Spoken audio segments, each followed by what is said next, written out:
After 25 years of hiring crew, I've realized most people do not get stuck because they're bad at their job. They get stuck because they don't know what level they're actually on. So, in this video, I'm breaking down the 5 levels of freelance film crew and how to figure out which one you're actually in. Most people assume they're stuck because they need more experience, better credits, a better reel, a bigger network, or just one more person to finally give them a shot. But after hiring thousands of crew, I've seen something different. It's that they are solving the wrong problem for the level that they're on. And the level you think you're on, it might not be the level you're actually stuck in. So these 5 levels are not just based on skill. They're not based on credits either, but based on what producers and department heads are actually thinking when they decide who gets called back, who gets recommended, and who's trusted again. And as we go through these, be honest with yourself. The goal is not to judge where you are.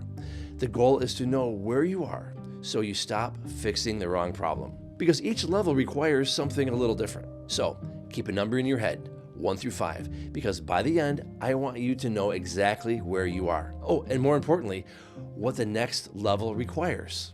And once you know your real level, the next step gets a lot clearer. So let's start where almost everyone starts. Level 1, the set curious beginner. This is where a lot of people start. You like movies and cameras, and you like the idea of being on set. Maybe you even helped on a friend's short film, or you worked on a student project. Or maybe you've just been watching behind the scenes videos thinking, I'd love to do that. And honestly, this is a fun level. Everything feels new. The walkie, the call sheet, the first time you hear someone yell, rolling. But here is where level 1 gets dangerous. Many beginners think the goal is to get on set. But that's only the first door. The real question is, what happens once you get there? Because I've seen people get their first shot and treat it like they already made it. They show up late, they ask the wrong person too many questions at the wrong time, and they disappear when things get hard. Or they try so hard to impress everyone that they actually make the day more stressful. Oh, and I get it. You're new. You don't know what you don't know yet. But from a producer's point of view, the beginner who stands out is not usually the loudest person. It's the person that pays attention, the person who listens, the person who stays close enough to be useful, but not so close they're in the way. At level 1, your job is not to be impressive. Your job is to become low risk. Nobody expects you to know everything yet, but they do expect you to care, listen, move with urgency, and not create more problems than you solve. But here's the first thing most beginners get wrong. Getting on set is not the win. Getting invited back, there's the win. That first call feels great. But the next problem is getting another one. Level 2, the random gig crew member. Level 2 is when the dream starts to become real. You've worked a few jobs, maybe a short film or on a student project, or even a music video or commercial. Hey, and maybe somebody texted you last minute because another crew member dropped out and they needed a body fast. And at first, that feels amazing. You got the call, you're on the call sheet, and you got paid. You have a few set photos, a few credits, a couple of stories that make your friends think that life is way cooler than it actually felt than it really did at 5:30 in the morning. But then the freelance roller coaster shows up. One job comes in, then nothing. Then a last-minute text, then another gap. Then you see someone else posting from a set that you never even heard about. And then someone says, I'll keep you in mind. And now you're trying to figure out if that means next week, next year, or never. So you keep checking your phone, trying not to act like you care too much, while absolutely caring too much. Picture a calendar for a second. Monday says booked. Tuesday is blank. Wednesday is blank. Thursday says maybe. Friday says nothing. Next week is just a big question mark. If that sounds exhausting, it's because it is. Level 2 is about surviving the week. But level 3 is where you start building a career that can survive a slow month. Here's how that shift actually happens. Level 3, the reliable worker.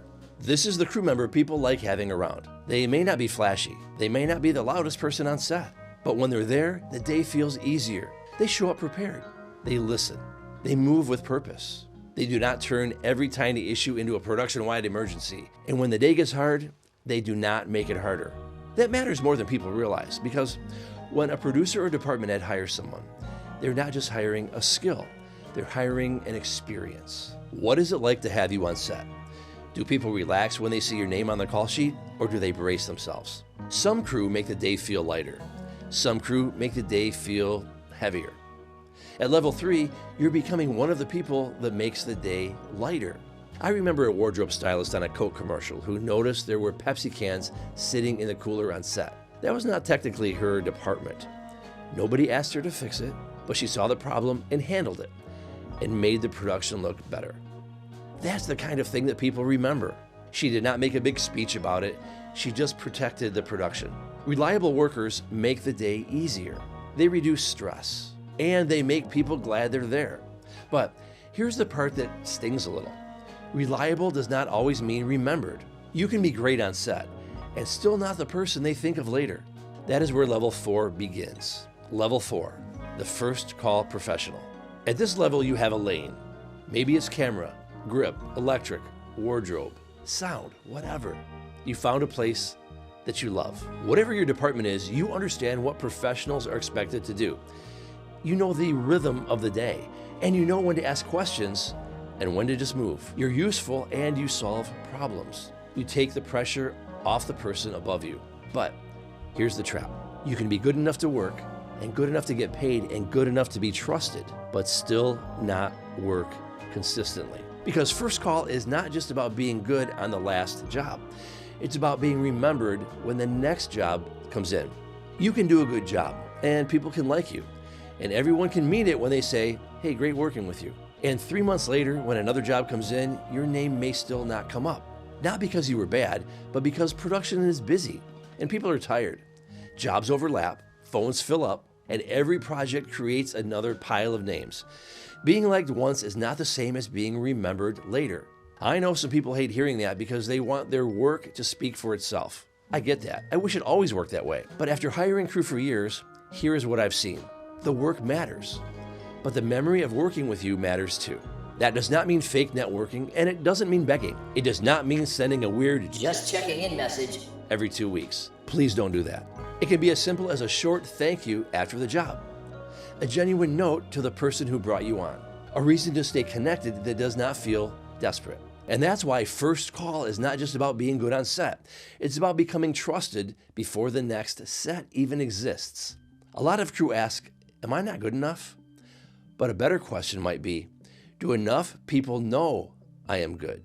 That's the difference. At this level, the problem is usually not only skill, it's visibility, it's reputation, relationships, whether the right people think of you at the right time. I've seen skilled crews sit here for years because they treated every job like an isolated event. Oh, they showed up and they did great work, but then they disappeared until someone called again.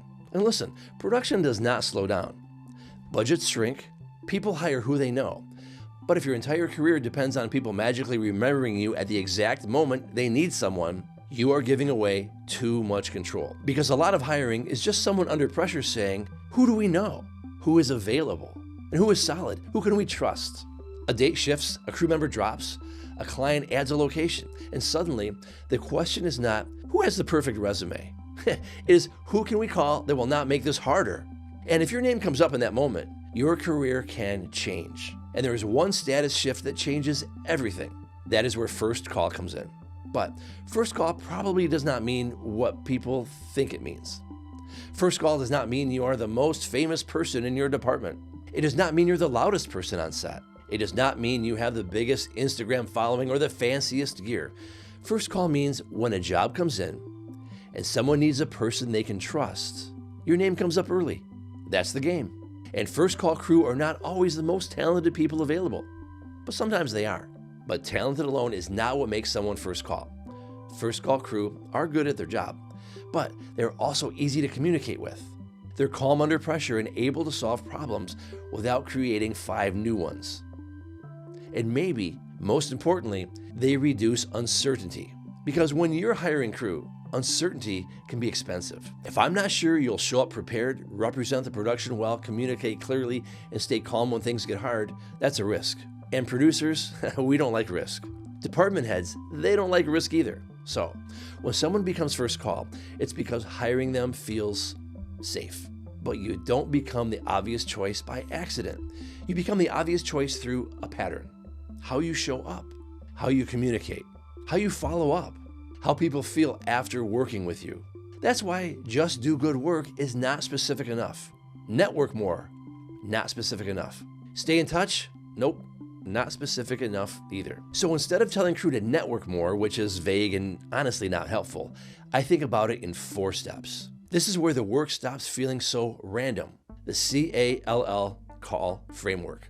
C is create your call list. This is not just a list of names. It's a database of your career's potential.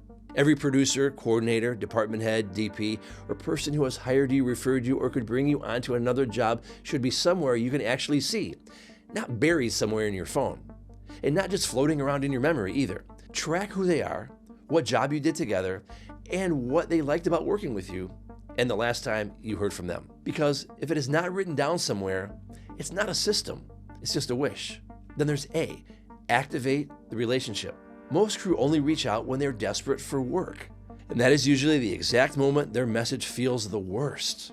Because now the message is not really about the relationship, it's about needing something. A better way is to stay connected before you need the job. Send a real thank you after a shoot. Congratulate someone on a project you saw. Share something useful if it actually makes sense for them. Or send a simple check-in that does not immediately ask for work. The goal is not to bother people. The goal is to stay on their radar without becoming a burden. Now here's the first L. Leave a strong set impression. Your reputation is built in the small gaps between the work. The moments that are not technically in your job description. Anticipating a problem before it turns into a bigger one. Staying calm when the schedule falls apart. Communicating clearly when everyone else feels stressed. Being good at the job is the baseline. Being great to have around is why people want to bring you back. And then the second L. Lock in your money system. Freelance is a business of feast or famine. So you have to stop treating your bank account like a personal ATM. When that check hits, part of your money already has a job. Taxes, bills, saving, slow season, your future you. Set aside a fixed percentage before the money disappears into regular life. Because when you have a financial floor, every slow week does not turn into panic. And when you're not panicking, you make better career decisions. That is the level 4 lesson. First call is not a title, it's a trust position. And when you reach this level, you're no longer hoping people remember you. You're giving them every reason to. But there's another trap waiting here, because once you become first call, you can get busy, really busy. And busy feels like success. You realize you are working constantly, making real money, and somehow still stressed every time the calendar gets quiet. That is when the next level is not more work, it's more control. Level 5, the free choice freelancer. This is the level most crew actually want, even if they have never said it this way. And it is not about being famous, working on the biggest jobs, or saying yes to everything. Being so busy that you never see your family, your friends, your dog, your hobbies, or daylight is not the dream. That, my friends, is just burnout with better credits. The free choice freelancer is different. This is the crew member who has built enough reputation, relationships, skill, and financial stability to make better choices. They still work hard, and they still care. They still show up prepared, but they are not making every decision from fear anymore. And that matters, because you can make great money in this business and still feel broke. If you have ever had a big check hit your account and felt relieved for about 5 minutes and then watched it disappear into taxes and gear in slow weeks, you know exactly what I mean. A high income month is not the same as a stable financial life, because freelance income, it can trick you.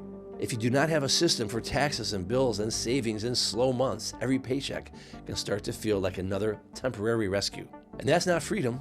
That's survival. The free choice freelancer understands this. They have options, and options are the real goal. Options mean you're not saying yes just because you're scared. I learned this the hard way. Years ago, I turned down a job that I would have been paid about $17,500, but I knew the director was going to make the whole thing miserable. But before I said no, I checked my bank account. That was the moment I realized savings was not just money sitting there. It's permission to say no to the wrong job. Because when you have options, you can say no to the job that is clearly going to be a disaster. You can pass on the rate that just doesn't make sense, and you can avoid the client who doesn't respect the crew. You can even take a little time off without feeling guilty, and you can choose the projects that move your career forward instead of just filling the calendar. You can think long term, and slowly your career starts to feel different. Not perfect. Freelance will never be predictable, but more stable, more intentional, more under control. You'll still have slow weeks, but they don't feel like the floor disappearing under you. It is building a career where you can get called, get remembered, get paid well, and actually keep enough of it to have options. And becoming the kind of crew member who is not just surviving the industry, but actually building a life inside it. Now you know where you are. And honestly, just knowing that puts you ahead of most people who have been guessing for years. But here is what I wish someone had told me earlier. Getting on more call sheets is not usually about experience. It's about 4 specific things that keep good crew off the call sheet. And most of them have nothing to do with how skilled you are. I made a video that goes deep into that. It's the one up next. Watch it before you do anything else.